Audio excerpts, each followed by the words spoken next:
दोस्तों, आज मैं एक और नए टेस्ट सीरीज की ओर आगे बढ़ता हूं। इसमें टोटल 10 क्वेश्चन है और सभी क्वेश्चन बाइलिंगुअल इसमें हमने टाइप किया है, जिससे कि हिंदी और इंग्लिश मीडियम के विद्यार्थियों को किसी तरह का प्रॉब्लम न हो। दोस्तों, यहाँ पर जो फर्स्ट क्वेश्चन है वह क्वेश्चन है, बिहार के निम्न प्रशासनिक विभागीय जोड़ों में से किस जोड़े से गंगा नदी नहीं बहती है? ए दरभंगा मुंगेर, बी पूर्णिया भागलपुर, सी तिरहुत सारण, डी कोसी मगध, ई उपयुक्त में से कोई नहीं, उपयुक्त में से एक से अधिक। इंग्लिश में है question, in which one of the flowing pairs of administrative division of Bihar Ganga river does not flow. A option है दरभंगा मुंगेर, बी ऑप्शन है पूर्णिया भागलपुर, सी ऑप्शन है तिरहुत सारण, डी ऑप्शन है Kosi Magadh, E none of the above, more than one of the above.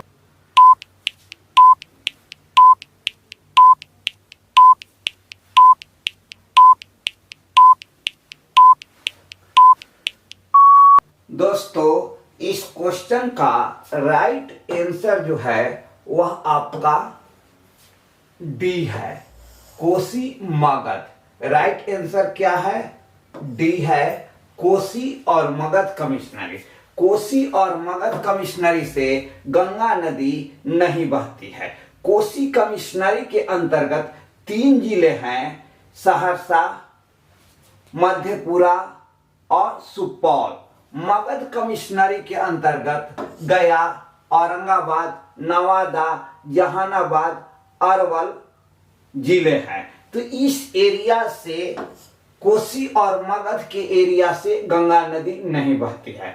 अगर A option पर बात किया जाए तो ए ऑप्शन में मुंगेर वाला जो एरिया है वहां से गंगा नदी बहती है। बी ऑप्शन पे बात किया जाए तो भागलपुर के एरिया से गंगा नदी बहती है। अगर सी ऑप्शन में भी बात किया जाए तो यहाँ देखिए, जो सारण के क्षेत्र है, सारण के क्षेत्र से गंगा नदी होकर बहती है। तिरहुत के क्षेत्र से भी गंगा नदी होकर बहती है। हम आपको एक मैप दिखलाते हैं तो मैप से आपको पता चलेगा। यहाँ देखिए, यह बिहार का मैप है। तो बिहार के मैप में आपका यहाँ पर ये सारण कमिश्नरी है, ये सारण कमिश्नरी जिसके अंतर्गत 3 जिले हैं। तो सारण कमिश्नरी में गोपालगंज, सिवान, छपरा 3 जिला हैं। यहाँ देखिए, ये गंगा नदी, तो ये गंगा नदी, तो गंगा नदी ये है। अब गंगा नदी आपका यहाँ सारण और तिरहुत के एरिया से, ये आपका तिरहुत कमिश्नरी का एरिया हुआ।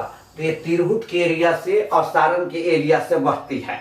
अब अगला था कोसी। तो कोसी कमिश्नरी का एरिया देखिए, ये आपका यहाँ कोसी कमिश्नरी का एरिया है। तो कोसी कमिश्नरी और यहाँ पर ये मगध कमिश्नरी है। तो मगध कमिश्नरी इस एरिया में,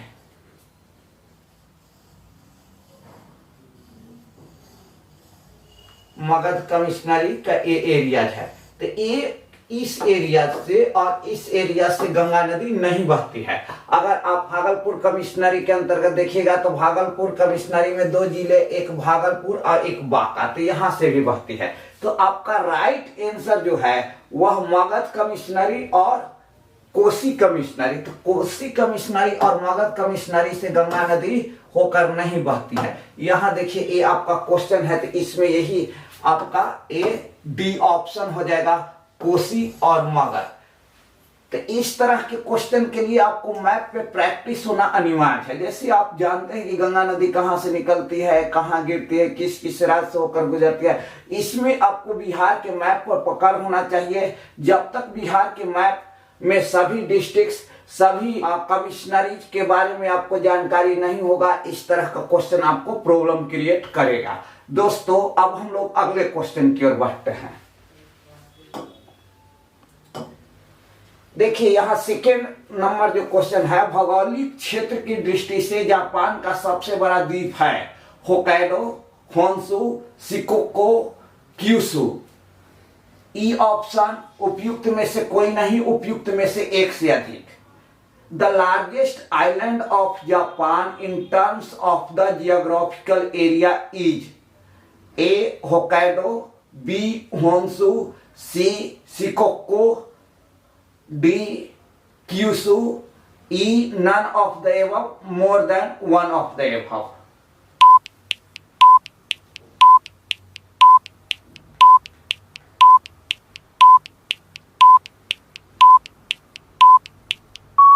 दोस्तों यहां पर जो राइट आंसर है वह आपका बी है, होन्शु। होन्शु जो है जापान का सबसे बड़ा द्वीप है। जापान में अनेकों द्वीप हैं, लेकिन मुख्य रूप से 4 द्वीप है, होक्काइडो, होन्शु, शिकोकु, क्यूशु। और Honshu according to area largest island है जापान का, और जापान की राजधानी टोक्यो होन्शु द्वीप पर ही स्थित है। इसके लिए भी आपको एक मैप दिखलाते हैं। ये देखिए, ये जापान का मैप है। जापान एक द्वीपीय देश है। यहाँ पर देखिए ये सी ऑफ जापान है, और यहाँ ये जापान ट्रेंच है, ये पैसिफिक ओशंस का पूरा एरिया है। देखिए एक यहाँ होक्काइडो, एक ये आपका होन्शु, एक शिकोको और एक क्यूशु। ये 4 number 1, number 2, number 3, number 4 4 major islands है जापान में। और जापान की राजधानी ये यहाँ टोक्यो है। तो जापान की राजधानी जो टोक्यो है, टोक्यो, वह होन्शु द्वीप पर स्थित है। अब दोस्तों यहाँ ध्यान देना होगा आपको, जापान में जो भी आइलैंड्स है उसको north to south, south to north भी आपको सजाने के लिए क्वेश्चन आ सकता है। आप इस मैप का स्क्रीनशॉट ले सकते हैं, और इसको सही रूप से आपको याद रखना होगा कि सबसे नॉर्थ में जो है वह आपका होक्काइडो है, उसके बाद होन्शु, उसके बाद शिकोको, और लास्ट क्यूशु है। मीन्स साउथ में, सबसे साउथ में कौन सा, क्यूशु आइलैंड है। तो इस तरह से ये जापान एक द्वीपीय देश है। जो यहाँ राइट आंसर था वह आपका क्या, होन्शु, जो बी ऑप्शन है होन्शु। और एक 66 बीपीएससी प्रीलिम्स एग्जाम में क्वेश्चन पूछा जा चुका है, और अनेकों एग्जाम में क्वेश्चन आता है कि क्षेत्रफल के दृष्टिकोण से जापान का सबसे बड़ा द्वीप कौन सा है। अब हम लोग नेक्स्ट क्वेश्चन पर बढ़ते हैं। दोस्तों जो 3rd नंबर क्वेश्चन है, बिहार में प्रवाहित होने वाली निम्न नदियों में से उत्तर की ओर प्रवाहित होने वाली कौन सी नदी है? ए Bagmati, B Kamala, C Kosi, D Gandak, ई उपयुक्त में से कोई नहीं, उपयुक्त में से एक से अधिक। Which of the flowing rivers flowing in Bihar is a north flowing river? A Bagmati, B Kamala, C Kosi, D Gandak, E none of the above, more than one of the above.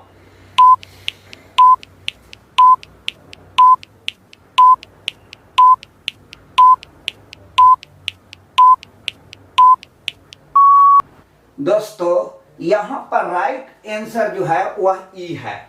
E is right answer, क्योंकि जो भी नदियां दिया हुआ है, बागमती, कमला, कोसी, गंडक, ये सभी north Bihar की रिवर्स है। ये सभी नॉर्थ बिहार की रिवर्स है, और ये सभी नदियां नॉर्थ टू साउथ फ्लो करती है। अगर हम मैप में देखते हैं, बिहार के मैप में, तो ये देखिए यहां पे घाघरा, ए गंडक, यहां पर आपको कोसी रिवर्स मिलेगा, एक कोसी रिवर्स, तो एक कोसी आपका बूढ़ी गंडक। जो भी रिवर्स ऑप्शन में दिया गया है वो सभी आपका उत्तरी बिहार, नॉर्थ बिहार की रिवर्स है और ये सभी नदियां नॉर्थ टू साउथ फ्लो करती है। और क्वेश्चन पूछता है कि निम्न में से उत्तर की ओर प्रवाहित होने वाली means which of the river flowing rivers in Bihar is a north flowing river. तो नॉर्थ फ्लोइंग रिवर्स यहाँ ऑप्शन में कोई नहीं है, ये सब आपको साउथ फ्लोइंग रिवर्स है, जिसके कारण यहाँ ऑप्शन जो है राइट आंसर ई ऑप्शन होगा। इस क्वेश्चन को भी सोल्व करने के लिए आपको बिहार के मैप पर कमांड होना चाहिए, अदरवाइज इस तरह का क्वेश्चन सोल्व नहीं होगा। दोस्तों हम नेक्स्ट क्वेश्चन की ओर बढ़ते हैं। नेक्स्ट जो क्वेश्चन है, निम्न हिमालय पर्वत श्रेणियों में से किस पर्वत श्रेणियों को अटल टनल पार करती है? ए जास्कर, बी पश्चिमी पीर पंजाल, सी लद्दाख, डी पूर्वी पीर पंजाल। ई उपयुक्त में से एक से अधिक उपयुक्त में से कोई नहीं। Atal tunnel is a cross with one of the flowing Himalayan range. A Zanskar, B western Pir Panjal, C Ladakh, D eastern Pir Panjal, E none of the above, more than one of the above.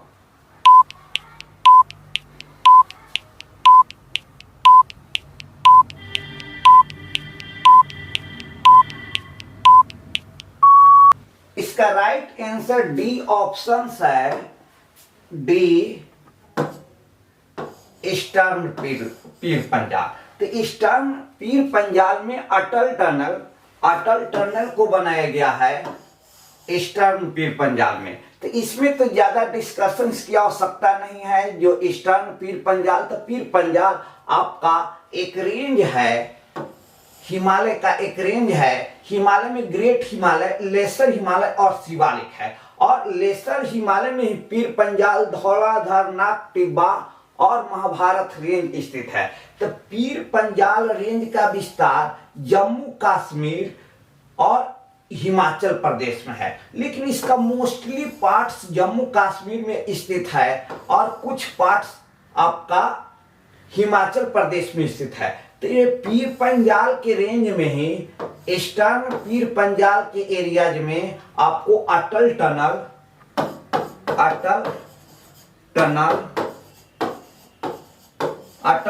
बनाया गया है।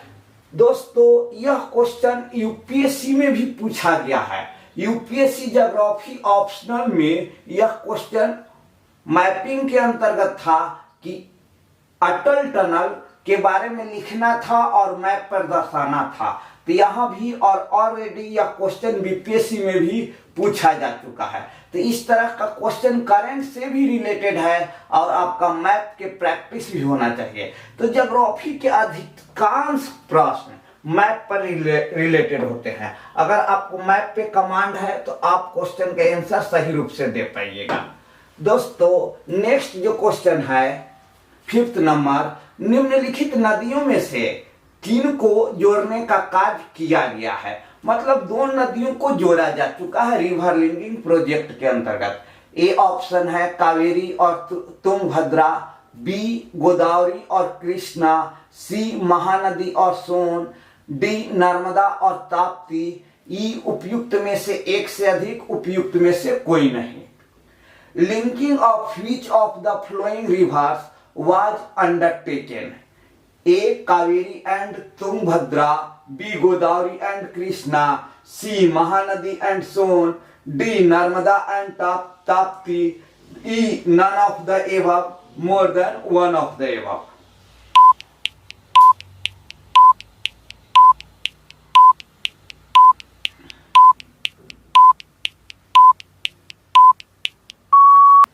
दोस्तों यहां पर राइट आंसर जो है वह आपका गोदावरी और कृष्णा नदी है। आंध्र प्रदेश के क्षेत्र में गोदावरी नदी और कृष्णा नदी के कुछ शाखाओं को जोड़ा गया है। तो ये राइट आंसर जो है गोदावरी और कृष्णा नदी।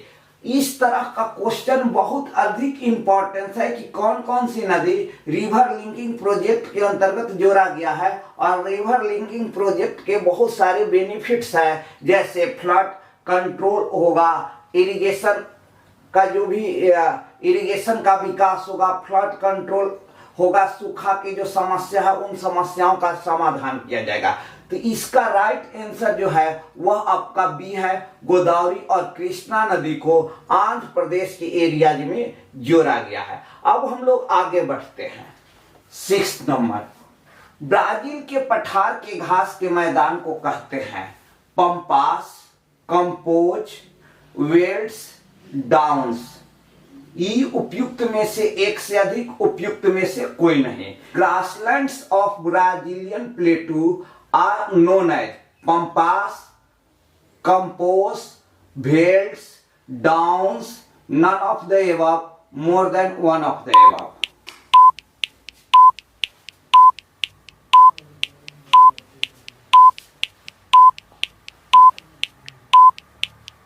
दोस्तों इसका राइट जो आंसर है वह आपका बी है। ब्राजील के घास के मैदान को कैंपोस कहा जाता है।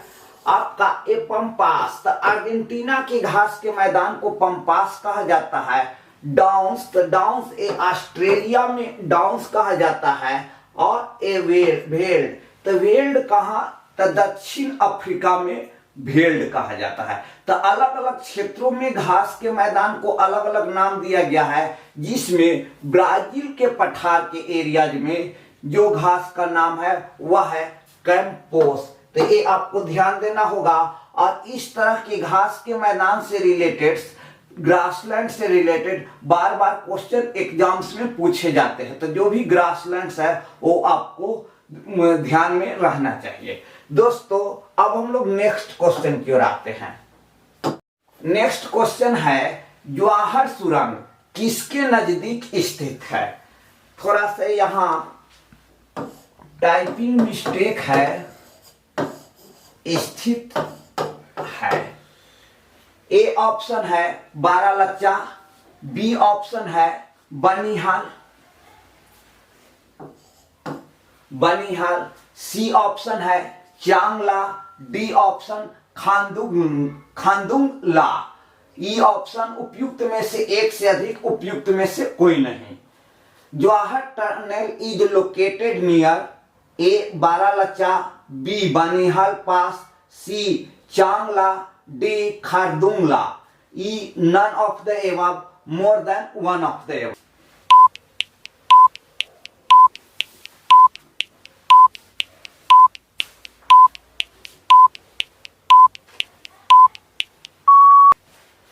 दोस्तों यहां पर राइट आंसर जो है वह बनिहाल पास है।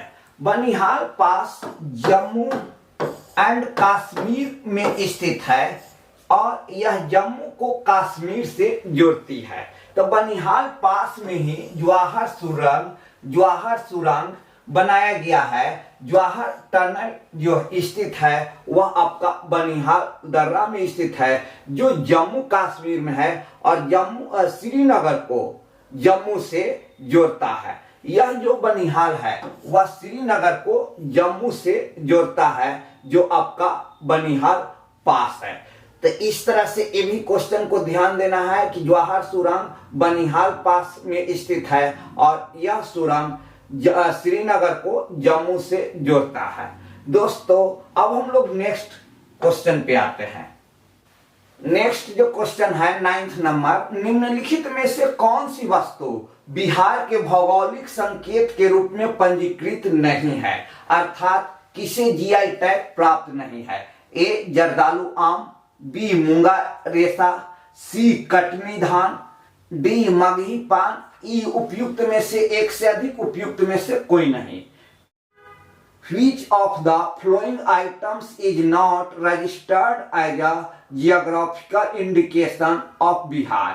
A Jardalu mango, B Munga silk, C Katni paddy, D Magahi paan, E none of the above, more than one of the above.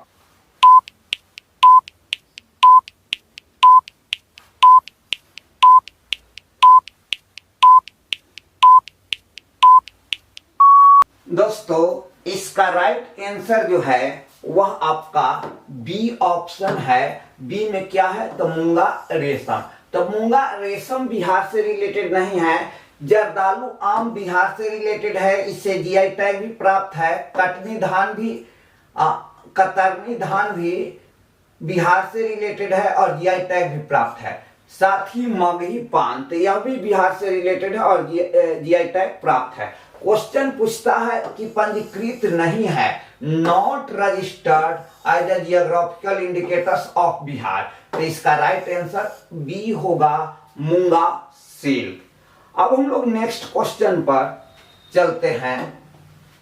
Next जो क्वेश्चन है 10th नंबर, थार मरुस्थल की सिंचाई करने वाली इंदिरा गांधी नहर का उद्गम स्थल है।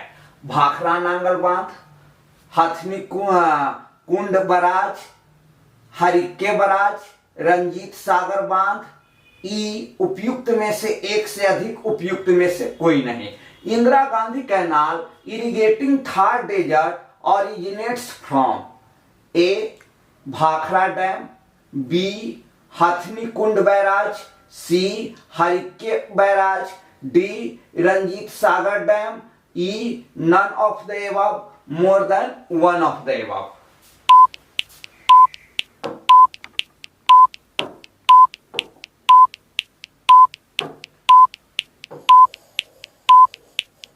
आपका हरिके बैराज सी जो है वह राइट आंसर है। ध्यान देना है, इंदिरा गांधी नहर विश्व की सबसे लंबी नहर है।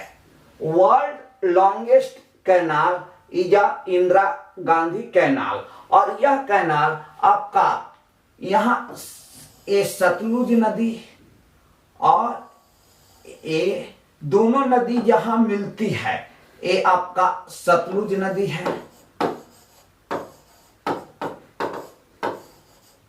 सतलुज नदी, और एक ब्यास नदी, ब्यास नदी पंजाब में हरिके बैराज के पास सतलुज नदी में मिल जाती है और यहीं से इंदिरा गांधी नहर बनाया गया है। तो यहां जो बैराज बना है वह आपका हरिके बैराज बना है, और इसी हरिके बैराज से इंदिरा गांधी नहर निकाली गई है। और यह भी ध्यान देना है कि इंदिरा गांधी नहर में सतलुज नदी और ब्यास नदी का जल आता है, और इस नहर से थार मरुस्थल के क्षेत्र में सिंचाई का कार्य किया जाता है। दोस्तों, मेरे द्वारा जो डिस्कशन किया जाता है वह डिटेल्स डिस्कशन किया जाता है। नंबर ऑफ क्वेश्चंस कम होते हैं, लेकिन एक ही क्वेश्चन से आपको अनेकों क्वेश्चन का आंसर बताने का चेष्टा किया जाता है। दोस्तों, हम इस टेस्ट सीरीज से रिलेटेड आप लोग का जो भी सुझाव होता है उस सुझाव को स्वागत करते हैं। आप अपना सुझाव कमेंट बॉक्स के माध्यम से हमें प्रदान करें।